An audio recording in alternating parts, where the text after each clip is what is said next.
আসসালামু আলাইকুম রহমতুল্লাহি ওবারাকাতু।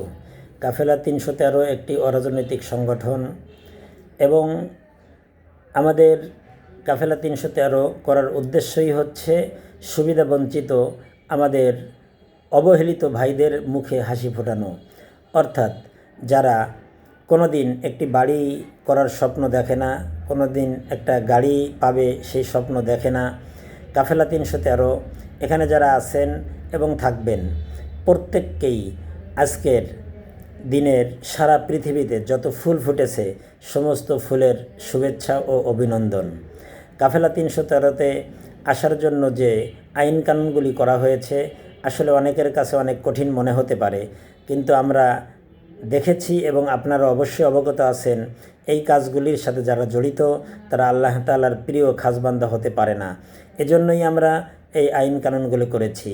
আল্লাহ তাআলা চাহেন তো কাফেলা ৩১৩-র এমন ৩১৩ জন সদস্য হবে যারা ৫ ওয়াক্ত নামাজ পড়বে, আল্লাহ তাআলার দরবারে হাত তুলে যা চাইবে আল্লাহ তাআলা আমাদের জন্য তাই প্রেরণ করবেন ইনশাআল্লাহ। অর্থাৎ আমরা কাফেলা ৩১৩ এমন একটি সংগঠন করতে যাচ্ছি যা বাংলাদেশের এক ও অদ্বিতীয়। বাংলাদেশে কাফেলা ৩১৩ নামে ইতিপূর্বে অনেক কোম্পানি হয়েছিল, কিন্তু সেগুলি হয়তোবা জানি না, তাদের হয়তোবা বাসনা ছিল টাকা হাতিয়ে নেওয়া। আমাদের আসলে টাকা হাতিয়ে নেওয়ার উদ্দেশ্য নেই, এজন্যই আমরা কিছু কঠিন শর্ত আরোপ করেছি এবং আপনাদেরকে অবশ্যই বলেছি এবং আজকেও বলতেছি যে আপনারা শুধু টাকাওয়ালাদেরকে এখানে নেবেন তা নয়। এখানে সুবিধাবঞ্চিত যেসব অসহায় ভাইয়েরা আছে তারা সামান্য কিছু টাকা মাসে সঞ্চয় করে এখান থেকে একদিন এমন আপনাদের জন্য দোয়া করবে, অর্থাৎ তারা যখন একটা বাড়ির মালিক হবে, গাড়ির মালিক হবে, তারা হজ করবে, তারা যখন এখান থেকে ৫ ওয়াক্ত নামাজ সুন্দর পরিবেশে পড়ার সুবিধা পাবে তখন অবশ্যই আপনাদের জন্য তারা দোয়া করতেই হবে, দোয়া না করে পারবে না, দোয়া অটোমেটিকলি চলে আসবে ইনশাআল্লাহ। অতএব কাফেলা ৩১৩ আমরা মানুষ সকালে ঘুম থেকে উঠতে প্রথম লাগে তাদের ব্রাশ, পেস্ট এবং পাউডার। রাত্রে ঘুমোইতে যাওয়া পর্যন্ত যত যা কিছু প্রয়োজন আমরা গ্রুপ অফ কোম্পানি করে সমস্ত কিছুর চাহিদা আমরা মেটাবো।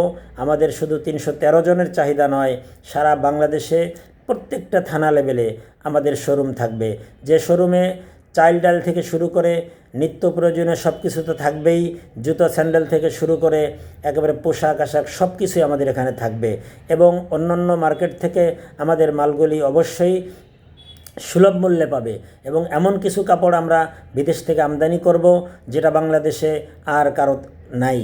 হয়তোবা এমন কিছু কাপড় আমরা নিয়ে আসবো ইনশাআল্লাহ যা মানুষ পরিধান করে খুশি হবে এবং অদ্বিতীয় হবে বাংলাদেশের, এটা সম্ভব। এবং কাফেলা ৩১৩ সারা বাংলাদেশে যখন আমাদের শোরুম হয়ে যাবে তখন আমরা কুরিয়ার সার্ভিসও চালু করে দিব। আমাদের পণ্য পরিবহনের পাশাপাশি সারা বাংলাদেশে আমরা কুরিয়ার সার্ভিস সেবা দিতে পারবো। আমরা এমন কিছু গাড়ি বাংলাদেশে ছাড়ব যেটা বাংলাদেশে এক ও অদ্বিতীয়। যেমন আমাদের গাড়িগুলির ভিতরে থাকবে টয়লেটের ব্যবস্থা এবং আমাদের গাড়িতে বিভিন্ন বাংলাদেশে অসংখ্য রাস্তা আছে, অসংখ্য যাত্রী আছে, কিন্তু অনেক ভাইয়েরাই নামাজ পড়ার সুযোগ পায় না, কিন্তু আমাদের গাড়িতে উঠলে তারা ৫ ওয়াক্ত নামাজের সুবিধা পাবে। অর্থাৎ আমাদের এখানে যারা কাজ করবে এই কাফেলা ৩১৩-র সদস্যরাই কাজ করবে, তারা অবশ্যই নামাজি এবং আমাদের এখানে যারা কাজ করবে প্রত্যেকেই চিল্লার সাথে থাকবে। এদেরকে চিল্লা দেওয়ার ব্যবস্থা আমরাই করব, তাদেরকে চিল্লার যত খরচ আছে তাদের বেতন সহ সমস্ত কিছু ঠিক থাকবে এবং তারা চিল্লা দিয়ে আসবে, সঠিক বান্দা হয়ে ফিরে আসবে ইনশাআল্লাহ। এবং আমাদের এখানে যারা সদস্য হবেন প্রত্যেকেই উমরা করবেন, হজ করবেন এবং এরপরে যখন আমরা, আপনারা বুঝতে পারেন এখন যদি বাংলাদেশের অনেক বড় বড় কোম্পানি আছে যারা যদি ইচ্ছা করে যে তারা 1 মাসের ইনকাম দিয়ে 200 বিঘা জমি কিনবে, কেনা সম্ভব। ঠিক আমরাও যখন এরকমের আল্লাহর রহমতে গ্রুপ অফ কোম্পানিতে রূপান্তরিত করতে পারবো কাফেলা ৩১৩-র কোম্পানি, তখন আমরা এরকম অনেক বড় একটা জায়গা নিয়ে সেখানে আমাদের মসজিদ, মাদ্রাসা থাকবে এবং এমন মাদ্রাসা থাকবে যে মাদ্রাসার ভিতরে একেবারে বেসরকারি বিশ্ববিদ্যালয় পর্যন্ত, ভার্সিটি পর্যন্ত থাকবে। অর্থাৎ আমাদের এখানে যারা পড়াশোনা করবে, আমাদের বাচ্চারা আরবিতে অনর্গল কথা বলবে, ইংরেজিতে কথা বলবে, এবং সমস্ত কারিকুলাম যত কাজ আছে সমস্ত কাজ আমরা এখানে তাদেরকে শিক্ষা দিব। এবং আমাদের মসজিদ থাকবে এক ও অদ্বিতীয় ইনশাআল্লাহ। আমাদের কবরস্থান থাকবে, আমাদের খেলার মাঠ থাকবে, আমাদের ঈদগাহ থাকবে, আমাদের গরুর ফার্ম থাকবে, ছাগলের ফার্ম থাকবে, দুম্বার ফার্ম থাকবে, উটের ফার্ম থাকবে, আমাদের মাছের হ্যাচারি থাকবে, যেখানে আপনারা এই কাফেলা 313-র প্রত্যেকটা ভাই সুলভ মূল্যে ন্যাচারাল, একেবারে মেডিসিনবিহীন, ফরমালিনবিহীন মাছ গোস পাবেন, মেডিসিনবিহীন শাক সবজি পাবেন, যেটা খাওয়ার মাধ্যমে আমরা ইনশাআল্লাহ সবাই সুস্থ থাকব। কাফেলা 313 এমন একটি সংগঠন হতে যাচ্ছে ইনশাআল্লাহ। আপনারা বুঝতে পারবেন, আল্লাহ চাহে তো, যে এখন যারা দাওয়াত পাচ্ছে, আসতে চাচ্ছে না, দেরি করতেছে, কাফেলা 313 জনই থাকবে। কাফেলা 313 কখনো 14 হবে না। কিন্তু যারা আসতেছে না তারা হয়তো একদিন আফসোস করবে, করাই স্বাভাবিক। কারণ আমরা এখন হয়তোবা কিছুই নাই। দেখবেন একটা 24 তলা বিল্ডিংও যখন পাইলিং করে তখন দেখা যায় কাদামাটি ছাড়া আর কিছুই না, আর কিছু আবার দেখা যায় চোক্কা চোক্কা রড দেখা যায়। কিন্তু যখন এটা সুন্দর আপনার ছাদ দেওয়া হয়, সমস্ত কাজ শেষ করা হয়, তখন চমৎকার একটা বিল্ডিং উপহার দেয়। ঠিক এরকমের আমরা শুরু করছি ইনশাআল্লাহ। এমন একটা কোম্পানি উপহার দিব আপনাদেরকে, যা আপনারা তো খুশি হবেনই, দোয়াও করবেন, এবং যারা এখন আসে নাই তারা আফসোসও করবে বটে, কিন্তু তখন সেই আফসোস আর কাজে আসবে না। কারণ কাফেলা 313-ই থাকবে, 14 কখনো হবে না ইনশাআল্লাহ। অতএব যারা আসছেন তো ভালো, যারা আসেননি তারা আমাদের সাথে একাত্মতা পোষণ করার জন্য ইস্তেখারা করে আসবেন। ইস্তেখারা করে নিলে আপনাদের জন্য ভালো হবে এবং সেই কাজটা সুগম হবে, সুফল হবে।